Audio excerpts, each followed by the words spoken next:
Hello दोस्तों, स्वागत है आपसे कॉमर्स यूट्यूब चैनल पे। यदि अभी इंटरमीडिएट यानी कक्षा 12वीं की बोर्ड परीक्षा 2026 देने वाले हैं तो आपके लिए वीडियो बहुत ही महत्वपूर्ण होगा, क्योंकि आज के इस वीडियो में हम आपके साथ होम साइंस यानी गृह विज्ञान के 2 मार्क्स वाले सब्जेक्टिव क्वेश्चन पे चर्चा करेंगे। इसलिए आप लोग इस वीडियो को ध्यानपूर्वक देखेंगे। और मैं जानकारी के लिए आपसे को बता दूँ, इस प्रकार का वीडियो मैं आपसे को 8 से 10 वीडियो दूंगा, ठीक है। अगर आप सारे वीडियो इस चैनल के माध्यम से जुड़कर अच्छे से तैयारी कर लेंगे, देख लेंगे, तो आपका सब्जेक्टिव की तैयारी तो बेहतर हो ही जाएगा और इसके साथ साथ ऑब्जेक्टिव की भी तैयारी बेहतर हो जाएगी। तो प्लीज़ चैनल पे बने रहिए। यदि नई बार चैनल पे आए तो प्लीज़ चैनल को सब्सक्राइब कर लीजिए। आइए बिना देरी किए हुए पहले 9 प्रश्न से क्लास को स्टार्ट करते हैं। पहला 9 प्रश्न है आप लोगों के लिए, रोजनावृत्ति किसे कहते हैं या इसे परिभाषित कीजिए। इसी प्रकार के आपके एग्जाम में क्वेश्चन रहता है। रोजनावृत्ति क्या होता है? मासिक धर्म के अस्थायी रूप से बंद हो जाना ही रजनुवृत्ति कहलाता है। क्या कहलाता है? रजनुनिवृत्ति कहलाता है। मतलब मासिक धर्म एक महिला में यानी एक लड़की में 12 से 13 वर्ष की उम्र में यह स्टार्ट हो जाता है, ठीक है। प्रत्येक महीना मासिक धर्म आता है। और जब महिला 40 से 50 वर्ष का हो जाता है तो अपने आप मतलब प्राकृतिक रूप से जो है यह मासिक धर्म बंद हो जाता है। उसी को हम क्या कहते हैं? तो रोजनावृत्ति कहते हैं, ठीक है। इस दौरान मादा हार्मोन का स्राव धीरे धीरे घटता है और शरीर में शारीरिक और मनोवैज्ञानिक परिवर्तन होते हैं।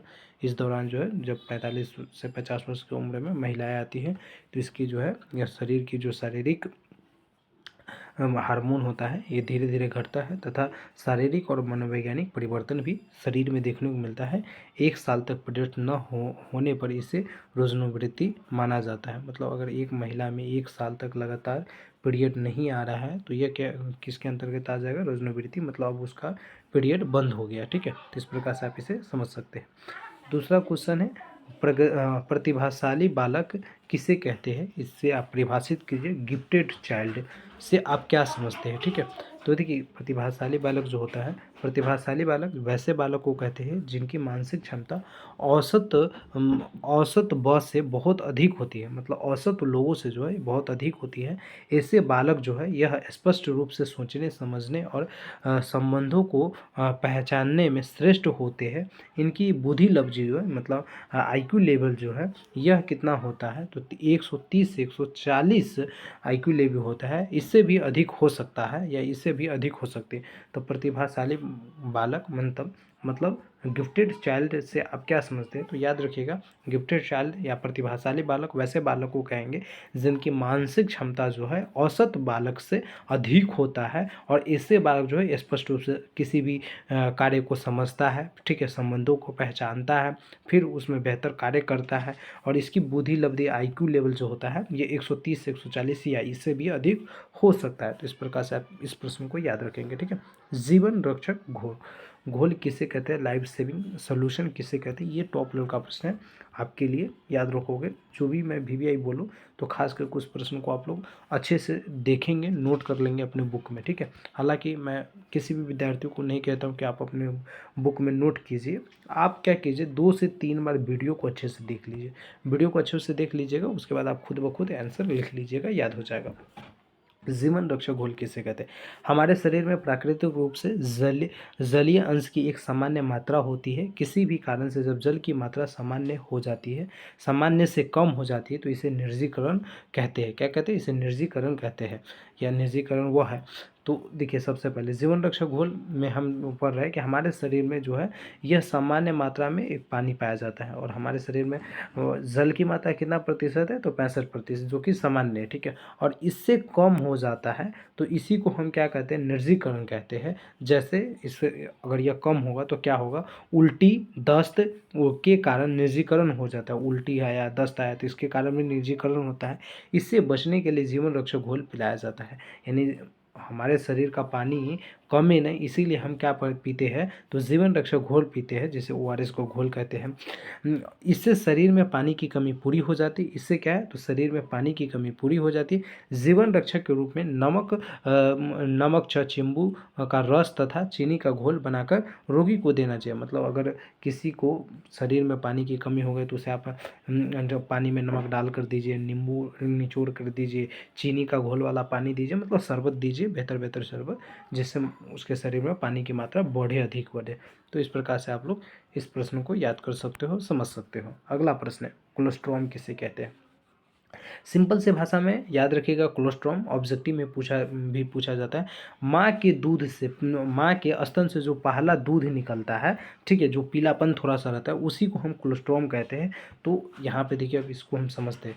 प्रसव के बाद, मतलब जब महिला गर्भ एक बच्चे को दे देती है, मतलब मतलब बच्चा को जन्म दे देती है, उसके बाद क्या, माँ के स्तन से जो पहला दूध निकलता है, पीलापन और जो गाढ़ा दूध निकलता है, उसे ही हम क्या कहते हैं, तो कोलोस्ट्रॉम कहते हैं। मतलब माँ के स्तन से जो पहला दूध निकला, जो कि थोड़ा सा पीलापन रहता है, ठीक है, मतलब थोड़ा गाढ़ा भी रहता है, इसी को हम क्या कहते हैं, तो कोलोस्ट्रॉम कहते हैं। वह दूध बच्चों को प्राकृतिक रूप से रोग प्रतिरोधक क्षमता, मतलब यह दूध जो है बच्चों को रोग प्रतिरोधक क्षमता से लड़ने की ताकत देता है तथा पोषक तत्व प्रदान करता है। कोलोस्ट्रॉम शिशु के लिए बहुत ही फायदेमंद होता है। कोलोस्ट्रॉम मतलब माँ का पहला दूध जो है, यह शिशु के लिए बहुत ही फायदेमंद होता है। इसीलिए डिलीवरी के बाद शिशु को माँ का ही दूध पिलाना चाहिए, ठीक है, और आधे घंटे के बाद पिला दीजिए, बेहतर रहता है। जितना जल्दी पिलाइए उतना बेहतर रहता है, लेकिन कम से कम आधा घंटा के बाद आप पिला ही दीजिए। यहाँ पे देखिए कह रहा प्रदूषण, पॉल्यूशन से आप क्या समझते हैं। 5वां नंबर का क्वेश्चन है, टॉप लेवल का प्रश्न है, ये प्रश्न आपके एग्जाम के लिए। ध्यान से देखिएगा, पॉल्यूशन कह रहा है कि पर्यावरण में पदार्थों व प्रवेश होने के अवांछनीय परिवर्तन जिससे जीव पर प्रतिकूल प्रभाव पड़ता है। मतलब पर्यावरण में जो है यह दूषक पदार्थ, मतलब गंदा वाला पदार्थ जो है यह प्रवेश करता है अवांछनीय परिवर्तन से, हमारे क्या है, जिससे जीवन पर प्रतिकूल प्रभाव पड़ता है और प्रदूषण कहलाता है। मतलब हमारा पर्यावरण जो है, एक स्वस्थ पर्यावरण में अगर गंदगी फैल रहा है तो इससे क्या होगा, हमारा पर्यावरण प्रदूषित होगा। मतलब तो इससे क्या होगा, हम हमारे जीवन में जो है ये बहुत बड़ा इफेक्ट डालेगा, प्रभाव डालेगा, और इसी को हम प्रदूषण कहते हैं।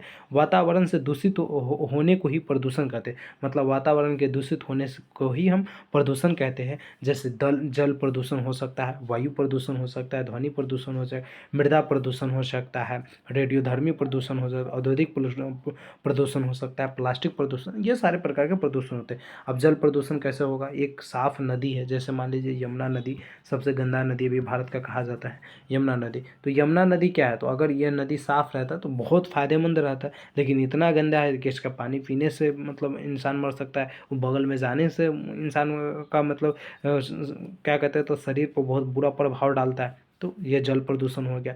ध्वनि प्रदूषण क्या है, तो वायु में जो हम ऑक्सीजन लेते हैं, अगर गंदा वाला ऑक्सीजन हमारे अंदर है, जैसे अभी दिल्ली का ही मैं बता लूँ, तो जो वायु का लेवल है वो बहुत अधिक हो चुका है। मतलब इतना हो गया कि श्वास अगर आप ले रहे हैं तो वहाँ मतलब 10 सिगरेट पीने के बराबर आप श्वास ले रहे हैं, तो उतना ज़्यादा वहाँ का प्रदूषण, वायु प्रदूषण फैला हुआ है। तो ये नहीं होनी चाहिए, तो इसी को हम क्या कहेंगे, प्रदूषण के अंतर्गत रखेंगे। आप अपने भाषा में भी लिख सकते हैं कि हमारे पर्यावरण को प्रदूषित करने वाला जो भी घटक पदार्थ है उसे हम क्या कहेंगे, प्रदूषण कहेंगे। और जैसे हमारा पर्यावरण किस चीज़ से मतलब प्रदूषित होता है, तो वायु प्रदूषण से होता है, जल प्रदूषण से होता है, ध्वनि प्रदूषण से होता है, मृदा प्रदूषण से होता है, आदि प्रदूषण से होता है। इस प्रकार से आपसे भी लिख सकते हैं, ठीक है। यहाँ पे देखिए करें, पानी के प्राकृतिक स्रोत क्या क्या हो सकते हैं, इसको परिभाषित कीजिए, लिखिए।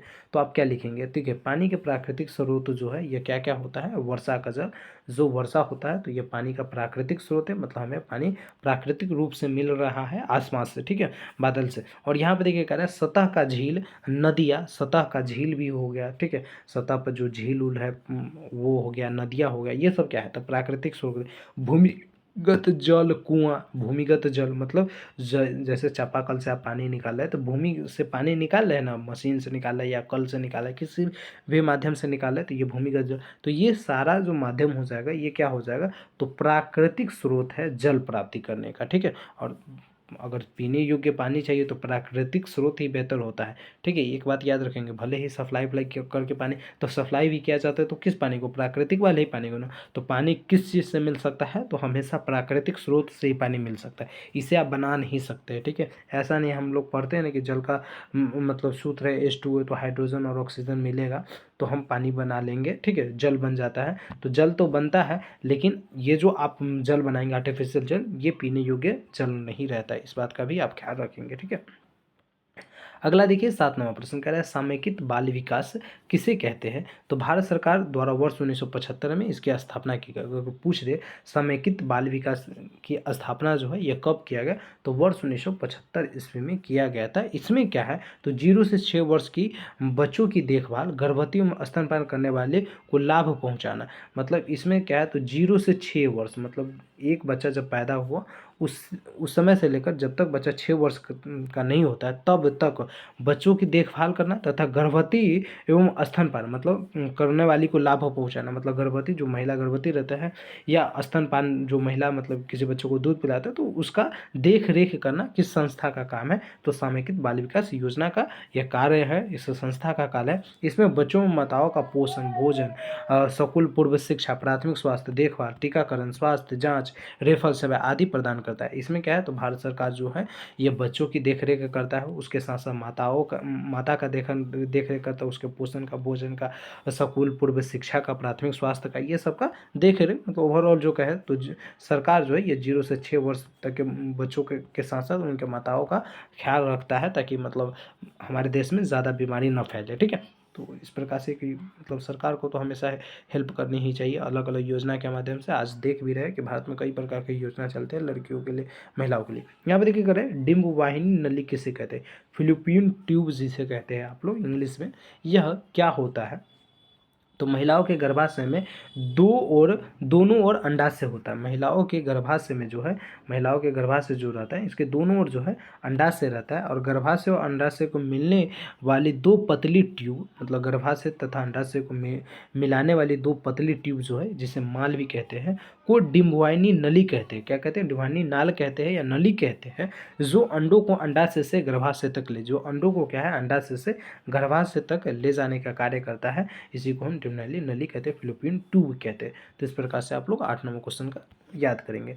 9 नंबर प्रश्न देखिए कह रहा है कि टीकाकरण वैक्सीनेशन से आप क्या समझते हैं, इसे परिभाषित कीजिए। किसी बीमारी के विरुद्ध रोग प्रतिरोधक क्षमता इम्यूनिटी पावर को विकसित करने के लिए, संक्रमण से बचने के लिए, या जो दवा पिलाए या इंजेक्शन दिए जाते हैं या किसी अन्य रूप में दी जाती है उसे ही हम वैक्सीन कहते हैं मतलब टीका कहते हैं तथा यह टीकाकरण वैक्सीनेशन कहलाती है। मतलब किसी भी बीमारी से बचने के लिए तथा हमारे शरीर की इम्यूनिटी पावर को बढ़ाने के लिए जो टीका हमें दिया जाता है, ठीक है, या दवाई पिलाया जाता है या इंजेक्शन दिया जाता है उसी को हम क्या कहते हैं, टीकाकरण यानी वैक्सीनेशन कहते हैं। तो इस प्रकार से आप इसे याद रखेंगे 9 नंबर प्रश्न का। ठीक है, चलिए अगला देखते हैं 10 नंबर प्रश्न। 10 नंबर प्रश्न आप लोगों से क्या पूछा हुआ है, निर्जीकरण से आप क्या समझते हैं। निर्जीकरण शरीर को यह स्थिति तब निर्जीकरण जो है यह शरीर में यह स्थिति तब आता है आवश्यक जल की मात्रा, वही हो गया जो निर्जीकरण अभी हम पढ़ रहे थे। यहाँ पे क्या पढ़ रहे थे अभी मैं बता रहा हूँ आप लोगों को, ये पढ़ रहे थे जीवन रक्षक घोल, तो वही निर्जीकरण भी वही उसी टाइप का होता है। जब शरीर में हमारा सामान्य शरीर में जितना जल चाहिए उसकी जल की मात्रा जब कम जाते हैं तब उस स्थिति में उत्पन्न हो जाती है, तब वह जो समय स्थिति उत्पन्न होता है उसी को निर्जीकरण या डिहाइड्रेशन कहते हैं। जब शरीर से अधिक जल को हानि हो जाते हैं उस जैसे उल्टी से, दस्त, मुंह लोशन आदि से जो होता है उसी को हम क्या कहते हैं, निर्जीकरण। और इससे निर्जीकरण से बचने के लिए हमें क्या है, तो आरएस का घोल यानी ये कराया जाता है। क्या कराया जाता है, तो जीवन रक्षक घोल पिलाया जाता है। ठीक है, तो याद रखोगे 9 नंबर प्रश्न, ये 10 नंबर प्रश्न का। ठीक है, तो 10 नंबर प्रश्न हम पढ़ लिए। अगला क्लास में हम कोशिश करेंगे 11 नंबर से लेकर 20 नंबर तक का क्वेश्चन पढ़ने का। ठीक है, उम्मीद करते हैं यह क्लास आपको समझ में आया होगा। यदि समझ में आया होगा तो प्लीज़ वीडियो को लाइक कर दीजिए, दोस्तों के साथ वीडियो को शेयर कर दीजिए। और हाँ, यदि अभी तक आपसे भी टॉपर हॉट नोट्स नहीं लिए हैं तो टॉपर हॉट नोट्स हर हाल में आप लोग इस नंबर पर कॉन्टेक्ट करके ले लीजिएगा। नीचे व्हाट्सअप तथा टेलीग्राम चैनल का लिंक मिलेगा, दोनों को फॉलो कर लीजिएगा। वहाँ पे आप लोगों को क्लास का नोटिफिकेशन मिलेगा, पीडीएफ मिल जाएगा, सब कुछ मिलेगा। मिलते हैं अगले वीडियो में, जब तक के लिए जय हिंद, जय Bharat, thank you so much.